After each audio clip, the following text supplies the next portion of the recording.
जबरदस्त आनु मार्केटिंग है। वीडियो देख के इधर आए। वीडियो देख के आए। अच्छा मित्र, आज हूँ तमने एक एवी प्रोडक्ट बतावવાનો છું કે દલિયા કેવી રીતના બને। તો દલિયા બાજરાના દલિયા હોય કે મકાઈના હોય કે જાહેરના હોય, તો આ દલિયા કેવી રીતે બને અને કેને કઈ કઈ જગ્યાએ યુઝ થાય ને એ ડિટેલની અંદરમાં હાલો હું તમને પ્રોડક્શનમાં બતાવું કે એના મશીન પણ બતાવું કેવી રીતના બને ને એનું ધ્યાન રાખીએ આપણે।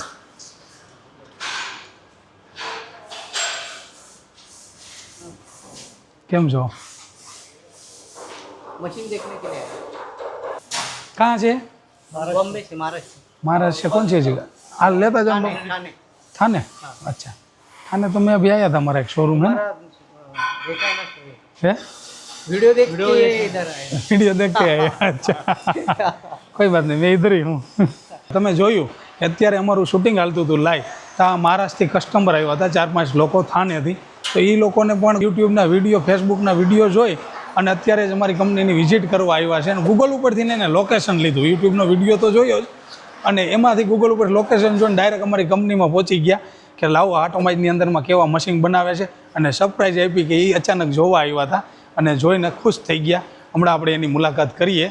હવે હું આજ તમને ખાસ કરવાનો છું વાત દલિયા મશીનની કે દલિયા મશીન કેવી રીતના યુઝ થાય અને કેવી રીતના દલિયા બને અને દલિયા કઈ કઈ જગ્યાએ યુઝ કરી અને માર્કેટિંગ કેવી રીતનું કરાઈને એની પૂરી જાણકારી बतावूँ छूँ तमने। आ दलियानो फुल्ली ऑटोमेटिक प्लान है। दलिया केवी रीतना यूज थाय तो दलियानी अंदर में आपणे गणतरी करी तो फाड़ा लापसी में यूज थाय अथवा तो आपणी घरे पालतू प्राणी होय तो एने आ दलिया स्पेशियल एने खवरावा माटे यूज थता होय ने शियाळानी सीजननी अंदर में आ जे बाजराना दलिया होय ने एनो बहु जबरदस्त यूज थतो होय। तो आ दलिया केवी रीतना बने छे ने एनी डिटेलनी अंदर में जानकारी आपूँ छूँ અને आ दलिया તમે બનાવો છો તો કેવી રીતના બનશે એ તો અમે સમજાવું છું અને માર્કેટિંગ કેવી રીતનું કરવું જોઈએ, સેલ્સ કેવી રીતનું કરવું જોઈએ, કે પ્રોડક્શન કેવી રીતનું કરવું જોઈએ ને એ આખો વિડીયોની અંદરમાં એન્ડ લગી બધી જ વસ્તુ જાણકારી આપું છું। તમે છેલ્લે લગી આ વિડીયો જોજો। હવે આ છે ઘઉં, તો આપણે એલિવેટરના ઓપરમાં નાખ્યા છે તો ઘઉં કેવા હોય કે કચરાવાળા હોય, આપણે ખેતરમાંથી આવ્યા હોય તેમાં કાંકરા પણ હોય, પૂતરિયા પણ હોય, ઝીણો કચરો હોય, ડસ્ટ હોય, તૂટલા ઘઉં હોય। ખેડૂતના ખેતરમાં જે કંઈ ઘઉં નીકળતા હોય એ ડાયરેક્ટ યાર્ડમાં આવે ને યાર્ડમાંથી પછી આપણે લાવીને કરતા હોય તો આ મશીનની અંદરમાં બધી જ વસ્તુ અલગ પડી જાય। આ એલિવેટરની મદદમાંથી ઉપર જાય ત્યાંથી સીધું જ આની અંદરમાં ઉપર અમે એક કસર મશીન લગાડેલું હોય। આ કસર મશીનની અંદરમાં ઘઉંમાં ઉપર પૂતરિયા હોય ને એ પૂતરિયાના સિલકાન બધું અલગ પડી જાય ને ઘઉં જે હોય એની અંદરમાં એ અલગ આવી જાય અને એના બે આઉટપુટ દીધા હોય। એક ડસ્ટ ક્લીનર હોય કે બ્લોવર અંદર લગાડેલું છે, બ્લોવરમાંથી આ જેની અંદરમાં આવશે એમાં ડસ્ટ ક્લીનરમાંથી સીધી બ્લોવરની ડસ્ટ આવી જાય અને ઘઉંના જે પૂતરિયા છે એના સિલ્ક કરીએ એ બીજી કોટન બેગમાં આવી જાય। એટલે આવી રીતના ઘઉંને એક ડસ્ટમાંથી એટલો ભાગ અલગ પડી ગયો। ત્યાર પછી ઘઉં આગળ આવશે ને એટલે અહીંયા મેગ્નેટિક એક ડિસ્ટોનર લગાડેલું હોય કે આ મેગ્નેટિક ડિસ્ટોનરનું કામ શું હોય કે જે ઘઉંથી અલગ એટલે કે પથ્થર હોય, કોઈ લોઢાનો ટુકડો હોય, પાણકા હોય, ઝીણા મોટા કાંકરા હોય તો એ બધી જ વસ્તુ મેગ્નેટમાં પકડાય ને એવી વસ્તુ આમાં અંદર અલગ નીકળી જાય। એનું કંઈ કન્ટેનરમાં ડેમો પણ કાંકરા કેવા કેવા અલગ નીકળી જાય ને કે આની અંદરમાં જો એક લોખંડનો બેરિંગનો સરો છે એ છે, ઝીણા મોટા કાંકરા, આ બધા કાંકરા અને પથ્થર આમાંથી અલગ પડી જાય। ત્યાર પછી આ એલિવેટરમાં નીચે એક રાઉન્ડ ગ્રેડર લગાડેલું હોય, 300 કિલોની કેપેસિટી છે આની અંદરમાં ક્લિનિંગ થવા માટે। તો ઘઉંને ક્લિનિંગ કરે એની અંદરમાં 5 પ્રકારના આઉટપુટ હોય। જો ઉપરથી એલિવેટરમાંથી જ્યારે વધારે માલ આઉટપુટ આવે એટલે કે વધારે માલ આવી જતો હોય તો ઓવરફ્લોમાં પહેલાં નીકળી જતો એ માલ સારો જ હોય, ફરીથી રિટર્ન નાખો એટલે પાછો ક્લીન થઈ જાય। પછી ઘઉંની અંદરમાં ઝીણી ડસ્ટ કે નાના નાના ટુકડા હોય એ અહીંયા આવે। ત્યાર પછી ઘઉંની અંદરમાં પાણી ન મળ્યું હોય ને ક્યાંય પાણીમાં ફસાટે છેલ્લે ક્યારામાં પાણી ઘઉંમાં ન મળતું હોય તો ડુંડીની અંદરમાં ઘઉં એકદમ શીરપા જેવો અને શીવલો આવ પતલો ઘઉં હોય। આ ઘઉં જે રહ્યા ને એ અહીંયા બીજા નંબરનું આઉટપુટ એમાં નીકળી જાય અને ફાઇનલ ક્વોલિટીનું આ ત્રીજા નંબરનું આઉટપુટ છે એની અંદરમાં ઘઉં નીકળે કે સારામાં સારા ઘઉં હોય, પાણી મળ્યું હોય અને એકદમ લાઇટવાળા ઘઉં ને ટકાટક ઘઉં હોય એ ઘઉં અહીંયા આવે। અને આ ઘઉંમાંથી આ જે વોપર છે એમાંથી એલિવેટરની મદદમાંથી સીધું ઉપર જાય।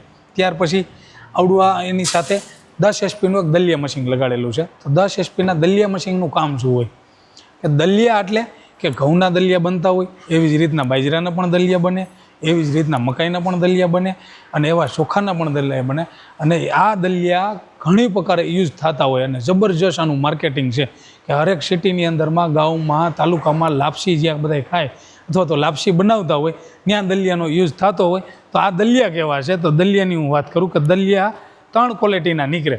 આખું દલિયાનું મશીન આખું પેક છે એટલે દલિયાના આઉટપુટ સૌથી પહેલાં અહીં આવશે એટલે ઝીણો ઘણો લોટ હોય, લોટ જેવા કે એટલે આ જે 30 મિસથી મોટા દલિયા હોય એ બધા દલિયા પહેલાં આઉટપુટમાં નીકળતા હોય. ત્યાર પછી અહીંથી ને વાત કરી તો 15 મેચ 20 મેચના દલિયા જે બનતા હોય એ દલિયા બધા અહીંયા આવે. ત્યાર પછી મોટા દલિયા રહી જતા હોય એ અહીંયા 3 પ્રકારના અલગ અલગ પ્રકારનામાં દલિયા આ મશીનની અંદરમાં તૈયાર થઈ જાય. અને આ દલિયાની હું વાત કરું તો એક જ પ્રકારના નહીં 4 થી 5 પ્રકારના દલિયા આમાં એક જ મશીનમાં તૈયાર થઈ જાય. ઘઉંના, બાજરાના, મકાઈના કે ચોખાઈના કોઈ પણ પ્રકારના દલિયા. અને આ દલિયા એટલી બધી જગ્યાએ યુઝ થતા હોય કે પશુ પક્ષી કે કોઈ પણને જાનવરોને ખીલાવવા માટે કે અથવા તો આપણે વાડીએ ઢોર હોય દૂધણા તો આ બધા લોકોને દલિયા ખવડાવતા હોય એટલે એનામાં તાકાત અને દૂધનું સારું આઉટપુટ મળતું હોય. ને આપણે ઘરની અંદરમાં તો લાપસીમાં દલિયાનો યુઝ કરતા જ હોય. પણ છતાંય હું આ દલિયા મશીન તમને ખાલી મેં એમને બતાવ્યું છે, પણ તમને એકવાર હું ડેમો કરી ચાલુ કરીને બતાવું છું કે દલિયા મશીનને કેવી રીતનું હલાવવું જોઈએ, કેમ યુઝ કરવું જોઈએ.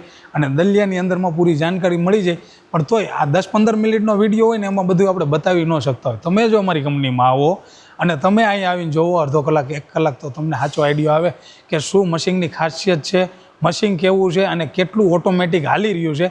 કે તમારે ગમે ત્યારે બિઝનેસ કરવો હોય ને તો ક્યારે એમને નથી જોવાનું. ખરેખર તો કંપનીની પણ વિઝિટ કરવી જોઈએ, જોવા પણ આવવું જોઈએ કે મશીનની શું ખાસિયત છે અને મશીન કેવી ક્વોલિટીનું છે. એકવાર જ્યાં તરફ તમે રિયલાઇઝ ન કરો ને કે હાલો હું ત્યાં લઈને જોવો અને ટચ ન કરો ને ત્યાં લગી તમને ફીલ ન આવે. એટલે અમારી જે ક્વોલિટીના મશીન છે એકવાર તમારે જોવા જરૂર આવવું જ જોઈએ. હવે હું મશીન તમને ચાલુ કરીને બતાવું છું કે આ મશીનની શું વિશેષતા છે અને મશીન કેવી રીતનું હાલે છે અને મશીનને ઓપરેટિંગ કરવું કેટલું ઇઝીલી છે. આવડો દલિયા મશીન એક જ વ્યક્તિ દલિયા મશીન આખું હલાવી શકે છે. આ દલિયા મશીનની જે વિશેષતા છે એ હું તમને આજે પ્રોપરલી બતાવવા જઈ રહ્યો છું. હવે તમારે હરખો ધ્યાનથી જોવાનો છે કે આખો પ્લાન ચાલુ કરીને બતાવું છું. ઠેઠ અહીંથી ઘઉં નાખ્યા છે, ખરાબમાં ખરાબ આપણી પાસે ઘઉં હોય એ ઘઉં લઈ અને સારામાં સારી ક્વોલિટીના એ ગ્રેડની કે નંબર 1 જે તમે કરોડો રૂપિયાની મશીનરીની અંદરમાં દલિયા કાઢતા હોય ને એ આ મિની પ્લાનની અંદરમાં 100 કિલાનો, 200 કિલાનો, 300 કિલાનો દલિયા પ્લાન લગાડ્યો હોય ને દલિયા પ્લાનની અંદરમાં 300 કિલાનો દલિયા પ્લાન છે. આ પ્લાનની અંદરમાં હું તમને બતાવવાનો છું. ઓટોમેટિકની જો કંઈ અલગ જ ખાસિયત હોય ને તો અમારા કોઈ પણ મશીન હોય ને તો ઘણા લોકોના મશીનની અંદર મોટર પણ સાથે ન હોય. અમારા મશીનમાં મોટર તો કમ્પલસરી આવે જ, એની સાથે પેનલ બોર્ડ પણ એઆઈ સિસ્ટમથી હાલતા હોય કે પેનલ બોર્ડની અંદરમાં આમાં મશીનમાં પાવર વધારે આવે તો મશીનને ચાલુ ન થવા દઈએ, પાવર ઓછો આવે તો એ ન થવા દઈએ. એ આ છે ડિજિટલ પેનલ. આ મશીનનું પહેલું સ્વિચ દબાવશું એટલે પહેલું જ એલિવેટર મશીન ચાલુ થાય, બીજી દબાવશું એટલે મશીન ચાલુ થાય. હવે આની અંદરમાં સિસ્ટમ એવી છે કે અહીંથી તમે હોપરમાંથી માલ નાખશું એટલે આ ઘઉં રહ્યા એ અહીંથી જવાના ચાલુ થાય ધીમે ધીમે ધીમે. એટલે 2 થી 3 મિનિટની અંદરમાં આ અટાણે 20 કિલોનો દલિયાનો ડબ્બો છે આખો ફૂલ ભરાઈ ગયો. મારે લેવો હોય તો વિચારવું પડશે કે નીચે દોરા આટલા દલિયા ઝડપથી આવે કે દલિયાનો આ 10 HP દલિયા મશીન છે પણ તમારે આરામથી 300 કિલાથી વધારે 400 કિલા લગી દલિયા કાઢી નાખશે. એટલો ઝડપથી દલિયા બને છે. અને દલિયા તો જોવો તમે કેટલી સારી ક્વોલિટીના એક જ આ વેરાયટીની અંદરમાં દલિયા બની રહ્યા છે. તમે વિચારો હજી તો આપણે મશીન હાલે છે 5 મિનિટ થઈ, 5 થી 10 મિનિટ આ એક ડબરો આખો દલિયાનો ભરાઈ ગયો. આ તો થોડી વાર થયો તો બીજો ડબરો પણ ભરાઈ ગયો. અને આ અટાણે દલિયા થઈ ગયા તૈયાર આ ફાઇનલ ક્વોલિટીના. તો સૌથી વધારે જો આઉટપુટ રહેતું હોય ને તો સારા દલિયા જે નીકળે છે ને એ આ જ ઓટોમેટિક મશીનની ખાસિયત છે કે દલિયા કેવી રીતના આવે. તો આ ત્રીજો તો આ સૌથી પહેલું તો એની અંદરમાં જે આટલા ઝીણા દલિયા આવ્યા છે કે 30 મેચથી મોટા છે એ સૌથી મોટા દલિયા રહ્યા તો એ ખાલી 4 થી 5 કિલો જેવા અડધો ડબરો નથી ભરાણો આટલા જ આવ્યા છે. અને આના 2 કન્ટેનર આખા ભરાઈ ગયા એટલા દલિયા બની ગયા છે. એટલે આ વાત થઈ આપણી દલિયા મશીનની આખું કમ્પ્લીટ કે કેવી રીતના મશીનની સાથે વાંથી તમે ઘઉં નાખશો, મકાઈ નાખશો, બાજરો નાખશો, જાહેર નાખશો, ત્યાંથી લઈ આ લગી ક્લિનિંગ થઈ જાય. ક્લિનિંગ થયા પછી આ પથ્થર નીકળી જાય, ક્લિનિંગ થાય એટલે જો પથ્થર એની અંદર જો લોખંડ આવ્યું તો આ લોખંડનું પણ આવું કંઈ કચરો હોય તો આ પણ નીકળી જાય. ક્લિનિંગ થયા પછીના જે દલિયા આવે એ બધું જ આમાંથી થઈ અને સાથે મશીનમાંથી 3 ક્વોલિટીના ઘઉં રહ્યા એ અલગ પડી જાય. સારામાં સારા જે ઘઉં હોય છે એમાંથી સારામાં સારા દલિયા બનશે. એના માટે આ બીજા એલિવેટરમાં જાય, બીજા એલિવેટરમાં સીધું આમાં જાય, આ મશીનની અંદરમાં જાય. 10 HP મશીનમાં દલિયા તૈયાર થાય. તૈયાર થયા પછી આની અંદરમાં આપણે જે જોઈશે એ ક્વોલિટીના દલિયા તૈયાર ફાઇનલ થઈ જાય.